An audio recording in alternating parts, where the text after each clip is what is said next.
Estamos iniciando a sessão de trabalhos de sexta-feira do Centro Espírita Bel Sebastião de Almeida, dia 16 de junho de 2023, com os trabalhos sendo transmitidos pela Rádio Abel ou TV Abel. Uma vez que as atividades presenciais de sexta-feira foram temporariamente interrompidas. Boa noite, ouvintes da Rádio Abel. Como sempre fazemos, vamos ler uma página de preparo que irá nos harmonizar com os estudos da noite de hoje. A página que leremos do livro Lampadário Espírita, pelo espírito de Joana de Ângeles, na psicografia de Divaldo Pereira Franco, é denominada Doentes e Doenças. E traz a seguinte passagem do Novo Testamento. Não é o que entra pela boca o que contamina o homem, mas o que sai da boca, isso é o que contamina o homem. Em Mateus, parágrafo 15, versículo 11.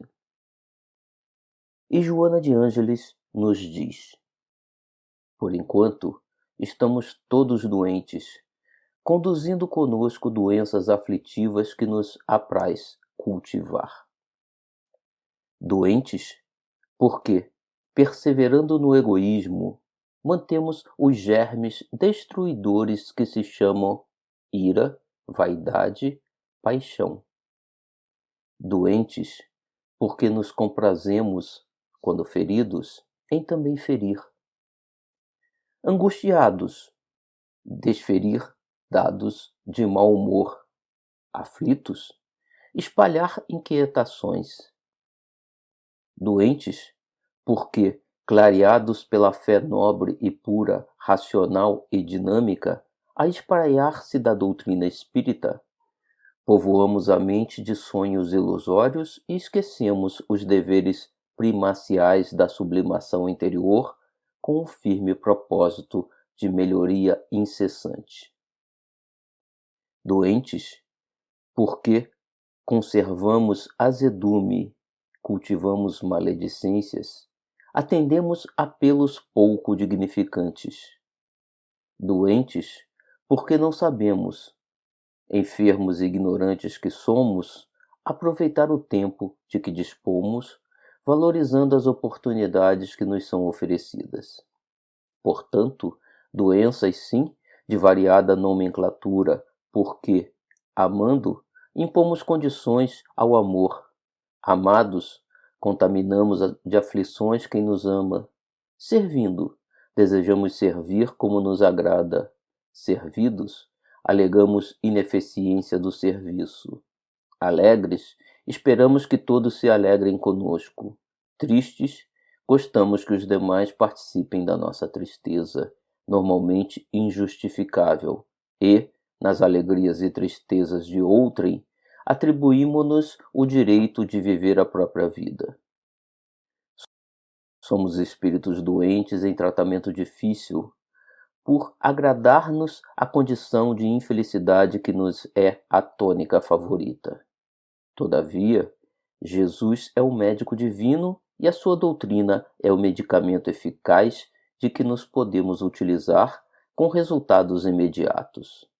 Se, entretanto, no tumulto em que nos afligimos, houvermos perdido os ouvidos para escutá-lo ou o paladar para o pão dos seus ensinos, busquemos um rochedo solitário, longe das atribulações, no centro de uma ilha, e façamo-nos receptivos. Tal rochedo e tal ilha são a prece e a meditação ao alcance de todos.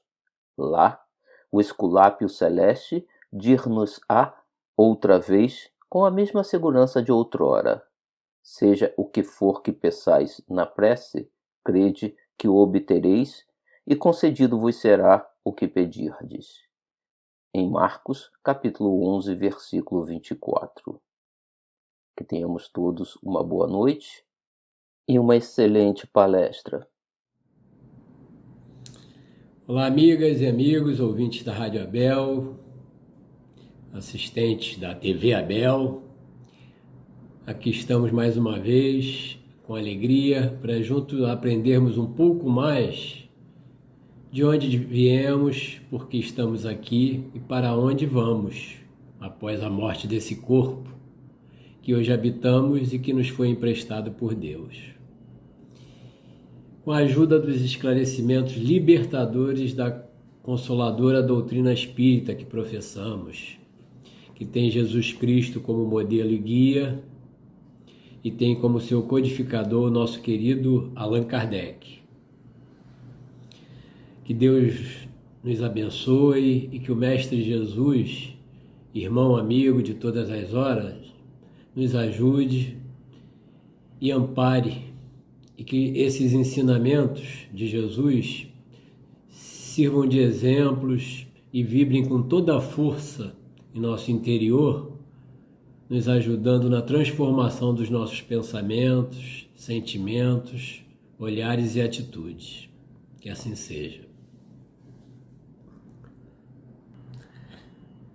O estudo que coube a nós fazermos no dia de hoje, de O Livro dos Espíritos, são das questões 371 a 378, que vem nos esclarecer sobre o objetivo da providência ao criar os deficientes mentais e a loucura. Mas antes de iniciarmos, vamos fazer uma pequena viagem no tempo para vermos como eram consideradas e tratadas pessoas que possuíam distúrbios mentais, chamados de idiotismo, cretinismo e loucura. Iniciando lá na Grécia Antiga, não o país unificado que é hoje, mas o conjunto de cidades independentes, que compartilhavam a mesma língua, costumes e algumas leis, muitas delas foram até inimigas entre si, como foi o caso de Atenas e Esparta. Estamos falando aí do século XX ao século I antes de Cristo. Nessa época, os loucos eram considerados pessoas com saber divino, que possuíam poderes diversos e tinham meios de se comunicar com os deuses. Por isso, não tinham necessidade de qualquer tipo de controle ou de tratamento de saúde.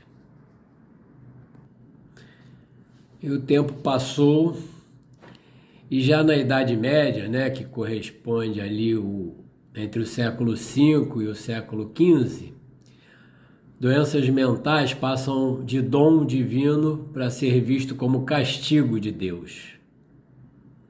Pessoas possuídas por seres maus, demônios, eram tratados como animais desprezíveis e colocados em condições desumanas.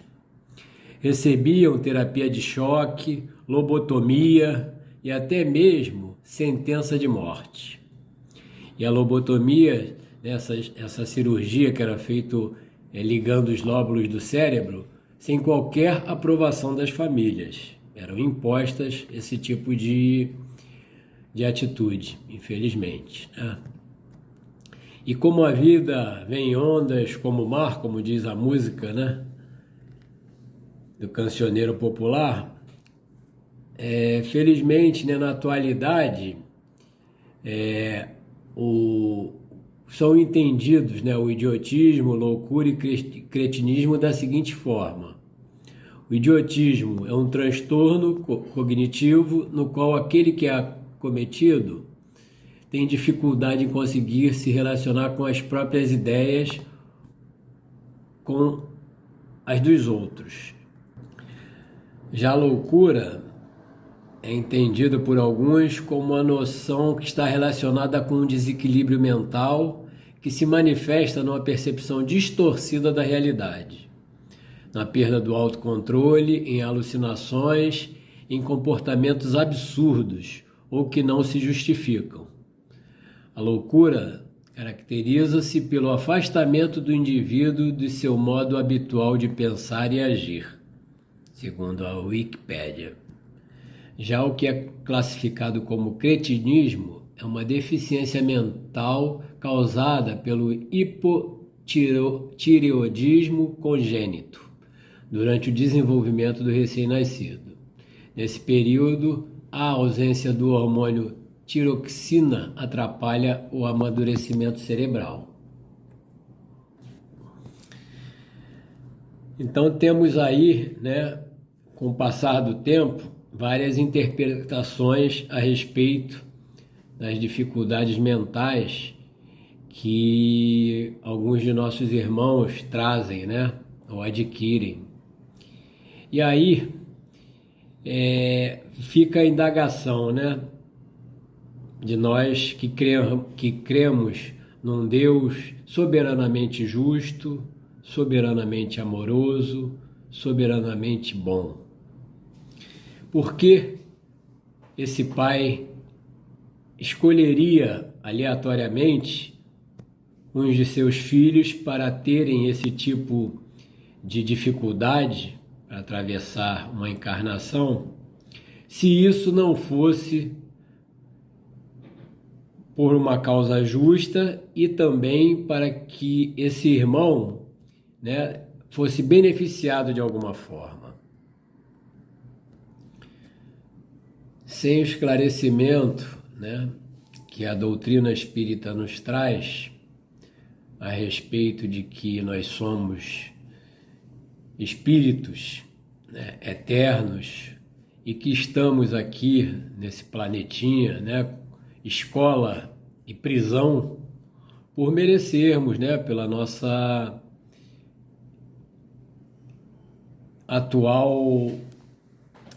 pelo nosso atual nível de moralidade que temos, mas que felizmente, todos nós temos também a garantia, a certeza de que estamos aqui de passagem e que melhoraremos, de acordo com o nosso entendimento e cumprimento das leis de Deus, exemplificadas pelo Mestre Jesus, e esclarecida pela doutrina espírita, que veio descortinar, muitas das interpretações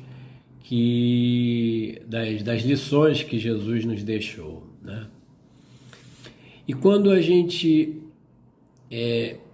pensa a respeito da palavra insanidade, ela indica a ausência de sanidade. Portanto, uma pessoa insana é uma pessoa que está com a mente doente,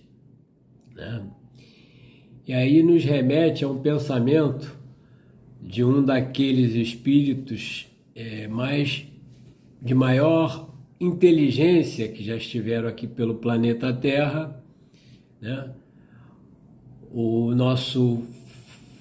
uma frase do famoso físico Albert Einstein, que insanidade é continuar fazendo a mesma coisa, mas esperando resultados diferentes.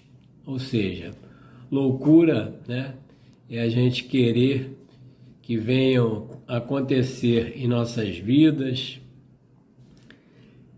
coisas boas se nós não estivermos plantando coisas boas, Se a gente continuar fazendo tudo igual e renitente, com aqueles pensamentos e atitudes de egoísmo, de orgulho, são os dois principais obstáculos, que nos esclarecem e reafirmam os espíritos que nos amam e que estão à nossa frente, moralmente.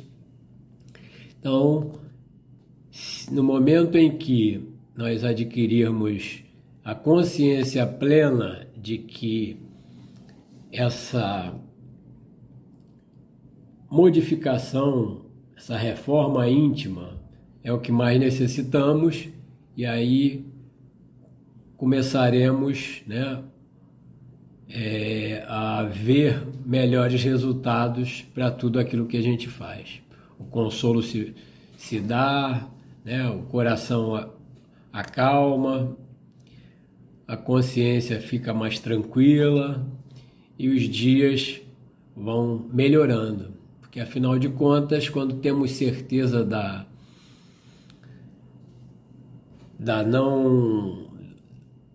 do não término, né, das nossas vidas, ou seja, que isso aqui é um pequeno momento, né, que estamos vivenciando e a eternidade nos espera. A partir daí, né, nós passamos a dar mais valor ao que realmente tem valor e a colocar um pouquinho de lado aquilo tudo que sabemos que são riquezas daqui do mundo, que na verdade não nos acrescentarão nem 1 centímetro em nosso tamanho moral. E quem de nós, né, nunca passou por uma tristeza, por uma dificuldade? Para todos nós, né, para aqueles, inclusive, nossos irmãos que convivem com parentes ou seres queridos que possam ter essas dificuldades, esses entraves mentais, né? A gente relembra aqui um ensinamento de Emmanuel que nos diz: tudo passa, todas as coisas na terra passam, os dias de dificuldades passarão também os dias de amargura e solidão, as dores e as lágrimas passarão, as frustrações que nos fazem chorar um dia passarão, a saudade do ser querido que está longe passará. Dias de tristeza, dias de felicidade, são lições necessárias na terra. Passam deixando no espírito imortal as experiências acumuladas. Se hoje para nós é um dia desses, repleto de amargura, paremos um instante. Elevemos o pensamento ao alto e busquemos a voz suave da mão amorosa a nos dizer carinhosamente: isso também passará. E guardemos a certeza, pelas próprias dificuldades já superadas, que não há mal que dure para sempre. O planeta Terra, semelhante à enorme embarcação, às vezes parece que vai sossobrar diante das turbulências de gigantescas ondas. Mas isso também passará, porque Jesus está no leme dessa nau e segue com o olhar sereno de quem guarda a certeza de que a agitação faz parte do roteiro evolutivo da humanidade e que um dia também passará. Ele sabe que a Terra chegará a porto seguro porque essa é a sua destinação. Assim, façamos a nossa parte o melhor que pudermos, sem esmorecimento, e confiemos em Deus, aproveitando cada segundo, cada minuto que, por certo, também passarão. Tudo passa, exceto Deus. Deus é o suficiente. Vamos então à leitura das questões 371 a 378, onde Allan Kardec, né, pergunta à espiritualidade sobre a motivação, né, desses nossos irmãos virem com essas dificuldades mentais. Na 371, a pergunta é: a opinião de que os cretinos e os idiotas teriam uma alma de natureza inferior tem fundamento? Resposta: não. Eles têm uma alma humana, frequentemente mais inteligente do que pensais, e que sofre com a insuficiência dos meios de que dispõe para se comunicar, como o mudo sofre por não poder falar. Ou seja, não há diferença entre esses espíritos e nós. Por algum motivo, que saberemos mais à frente, né? Nas próximas perguntas e respostas, eles vêm atravessar esse momento, essa encarnação com essas dificuldades. Lembrando que a resposta é frequentemente mais inteligente do que pensais. Pergunta 372. Qual é o objetivo da providência, ou de Deus, ao criar seres desgraçados como os cretinos e idiotas? E aqui é claro, né, esses termos são da época e não querem dizer a forma que interpretamos atualmente, né? E a resposta são os espíritos em punição que vivem em corpos de idiotas. Esses espíritos sofrem com o constrangimento a que estão sujeitos e pela impossibilidade de manifestar-se através de órgãos não desenvolvidos ou defeituosos, entre aspas, né? 372A, ele indaga novamente. Então, não é exato dizer que os órgãos não exercem influência sobre as faculdades? Jamais dissemos que os órgãos não exercem influência. Eles a exercem, e muito grande, sob a manifestação das faculdades, mas não produzem as faculdades. Esta a diferença. Um bom músico com um mau instrumento não fará boa música, o que não o impede de ser um bom músico. Esclarecimento, né? Que o corpo que vem com essa dificuldade vai dificultar, né, justamente, ou impossibilitar do espírito se manifestar corretamente, vamos chamar assim, né? Por conta dessa deficiência física que foi imposta por necessidade pela providência. E o comentário de Kardec sobre essa questão. É necessário distinguir o estado normal do estado patológico. No estado normal, o moral supera o obstáculo material, mas há casos em que a matéria oferece uma tal resistência que as manifestações são entravadas ou desnaturadas, como na idiotia e na loucura. Esses são casos patológicos. E em tal estado, a alma não goza de toda a sua liberdade.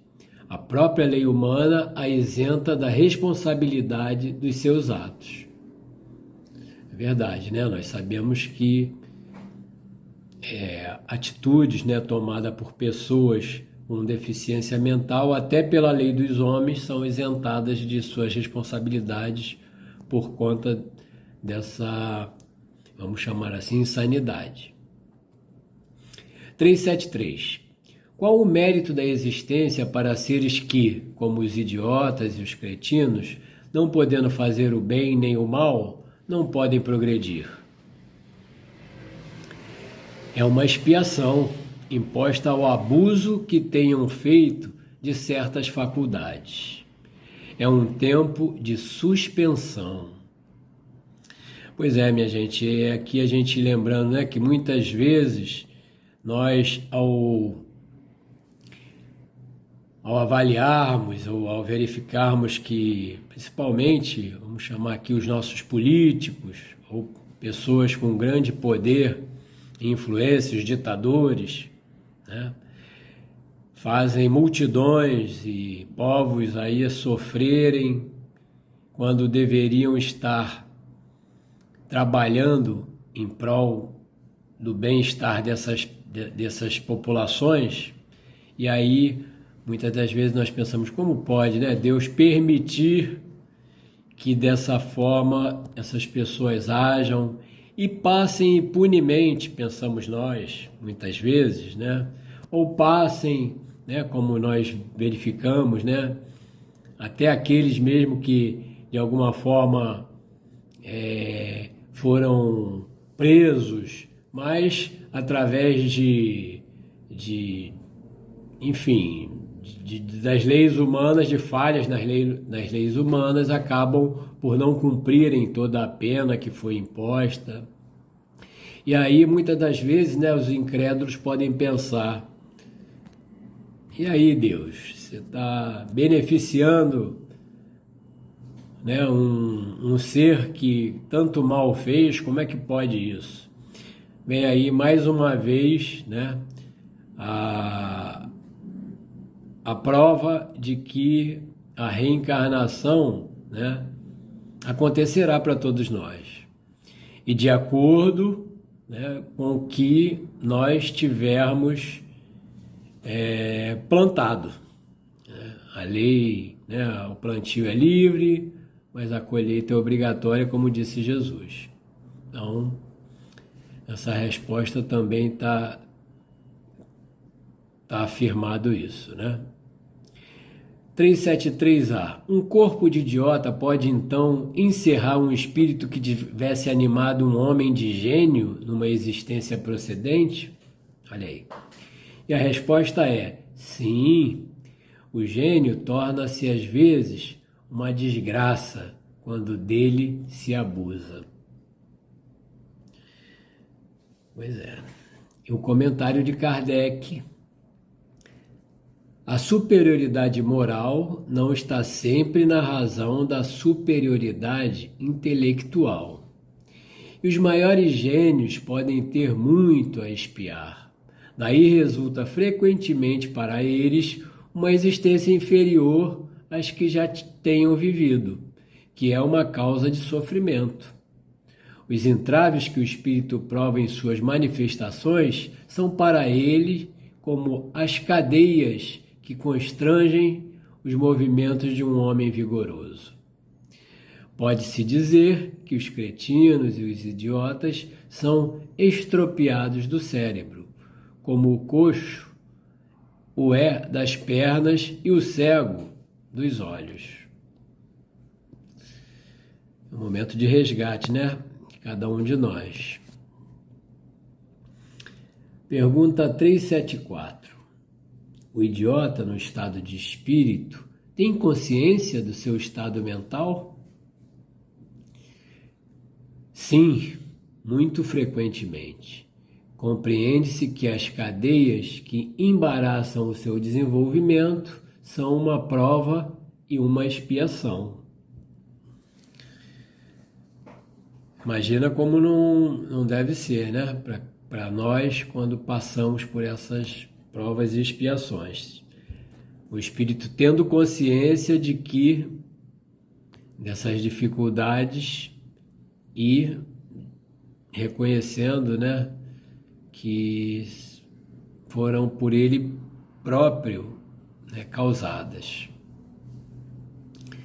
Pergunta 375. Qual é a situação do espírito na loucura? Resposta: o espírito, quando em liberdade, recebe diretamente suas impressões e exerce diretamente a sua ação sobre a matéria. Mas encarnado, encontra-se em condições totalmente diferentes e na contingência de não o fazer senão com a ajuda de órgãos especiais. Que uma parte ou conjunto desses órgãos sejam alterados e a sua ação ou suas impressões no que respeita a esses órgãos ficam interrompidas. Se ele perde os olhos, fica cego. Se os ouvidos, fica surdo, e etc. Imagine agora se o órgão que preside aos efeitos da inteligência e da vontade for parcial ou inteiramente atacado ou modificado. É fácil te será compreender que o espírito, só tendo então a seu serviço órgãos incompletos ou alterados, deve entrar numa perturbação de que por si mesmo e no seu foro íntimo tem perfeita consciência, mas cujo curso já não pode deter.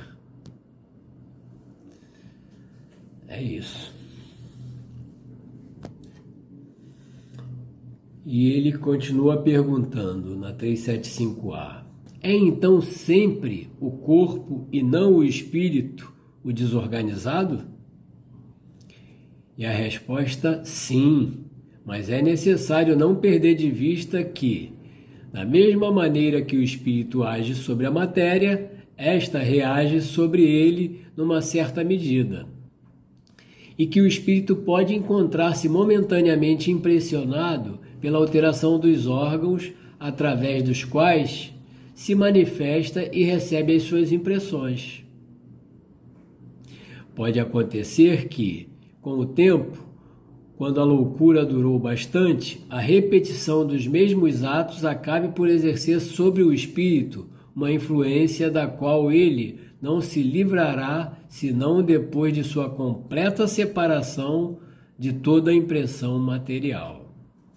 Olha aí, até onde pode seguir, né, essa influência. Pergunta 376. Qual a razão por que a loucura leva algumas vezes ao suicídio?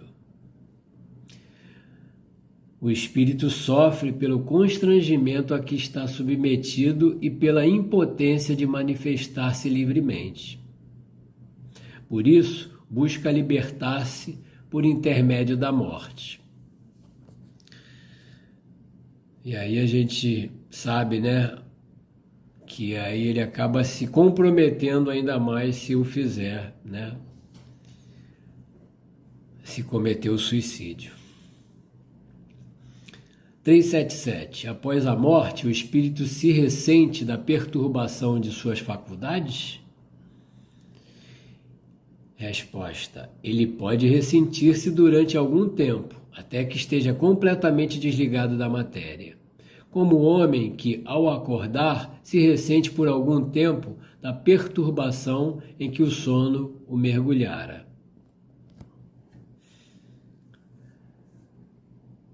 E a última pergunta do nosso estudo de hoje, a 378, Kardec questiona: como a alteração do cérebro pode reagir sobre o espírito após a morte? E a espiritualidade responde: é uma lembrança. Um peso oprime o espírito. E como ele não teve consciência de tudo que se passou durante a sua loucura, é necessário um certo tempo para que se ponha ao corrente. É por isso que, quanto mais tenha durado a loucura durante a vida, mais longamente durará a tortura, o constrangimento após a morte. O espírito desligado do corpo se ressente por algum tempo da impressão dos seus ligamentos. Portanto, meus amigos, nós concluímos, né, que nem como os antigos, nem devemos encarar como os antigos, né, que imaginavam ser um dom divino, e nem como os da era já moderna, que aí entenderam que os nossos irmãos, né, deficientes mentais eram um castigo divino, que deveriam ser banidos, né? Nós temos, felizmente, né, a possibilidade de recebermos esses ensinamentos, né, essas lições tão claras trazidas pelo Livro dos Espíritos, esses esclarecimentos, né, que nos confortam, que nos consolam, que nos dão força para prosseguir, né, buscando sempre entender melhor e pouco a pouco praticar os ensinamentos do Mestre Jesus, que nos convida a amar a Deus acima de todas as coisas e ao próximo como amamos a nós mesmos, não fazendo aos outros aquilo que não gostaríamos que fosse feito conosco. Fica aí resumido, né, esses ensinamentos. Dessa forma a gente vai para o final desse nosso estudo. E para esse término, nós vamos aqui relembrar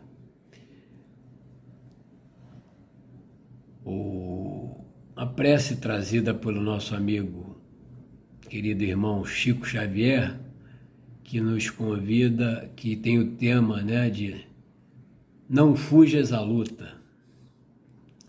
Acolhe as tuas dificuldades quando não consigas extingui-las, sanando-as pouco a pouco, sob o esforço de tua energia serena.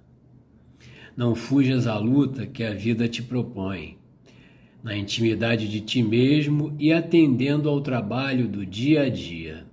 A fim de superá-la, conserva a certeza de que é pelas tuas próprias prestações de serviços ao bem comum que a bênção da vitória te marcará.